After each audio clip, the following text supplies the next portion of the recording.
આજરોજ ગાંધીધામના ટાગોર રોડ પર ડૉક્ટર બાબા સાહેબ આંબેડકર ઓવરબ્રિજની પાસે ભારત રત્ન ડૉક્ટર બાબા સાહેબ આંબેડકરની પ્રતિમાનું પુનઃસ્થાપના તથા સર્કલ ડેવલપમેન્ટની કામગીરીનું ખાતમુહૂર્ત ગાંધીધામના ધારાસભ્ય માલતીબેન મહેશ્વરીના હસ્તે કરવામાં આવ્યું। આ કામગીરી માટે રાજ્ય સરકાર તરફથી ₹125 લાખની વહીવટી મંજૂરી આપવામાં આવી છે।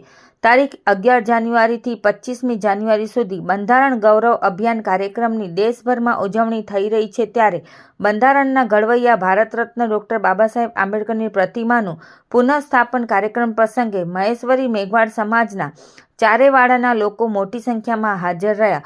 મહેશ્વરી સમાજ, મારવાડા સમાજ, ગુર્જર સમાજ, ચારણ સમાજ, વળકણ સમાજ, વાલ્મીકી સમાજ તથા અન્ય અનુસૂચિત જાતિ સમાજના લોકો મોટી પ્રમાણમાં આ પ્રસંગે હાજર રહ્યા હતા। ગાંધીધામના ધારાસભ્ય તરફથી કરવામાં આવેલ રજૂઆતના સકારાત્મક પ્રતિસાદ સાથે રાજ્ય સરકારે ₹125 લાખની ગ્રાન્ટની ફાળવણી સાથે વહીવટી મંજૂરી આપી છે। ખાતમુહૂર્ત પ્રક્રિયાની સાથે પ્રતિમા પુનઃસ્થાપન તથા સર્કલ ડેવલપમેન્ટની કામગીરીની શરૂઆત કરીને જલ્દીથી આ કામગીરી સારી રીતે પૂર્ણ થાય એ માટે માર્ગદર્શન આપ્યું હતું।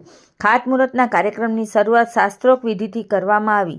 ચંદુદાદા અને નાગસીદાદાએ ધાર્મિક વેદોની પ્રસ્તુતિ સાથે આશીર્વાદ વચન આપી ખાતમુહૂર્ત ધાર્મિક વિધિથી કરી હતી।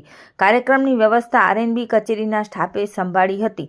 આજના ખાતમુહૂર્તના શુભ પ્રસંગે ગાંધીધામ શહેર ભાજપ પ્રમુખ વિજયભાઈ પરમાર, જિલ્લા પદાધિકારીઓ, નગરપાલિકા પૂર્વ પ્રમુખ તેજસભાઈ શેઠ, કાનજીભાઈ ભર્યા, ગાંધીધામ નગરપાલિકા પૂર્વ ઉપપ્રમુખ દિવ્યાબેન નાથાણી, ભરતભાઈ મીરાણી, મહેન્દ્ર જુણેજા, બધાભાઈ આહિર, જેપી મહેશ્વરી, કંડલા કોમ્પ્લેક્સ પ્રમુખ જીવરાજભાઈ ભાંભી, કંડલા કોમ્પ્લેક્સ મહેશ્વરી સમાજના પ્રમુખો, મહેશ્વરી ચારવાડા સમાજના પ્રમુખો, ગાંધીધામ નગરપાલિકાના પૂર્વ નગરસેવકો, પક્ષના પદાધિકારીઓ, કાર્યકરો, નગરજનો સૌ હાજર રહ્યા હતા। રિપોર્ટ ભારતી માખીજાણી, ગાંધીધામ।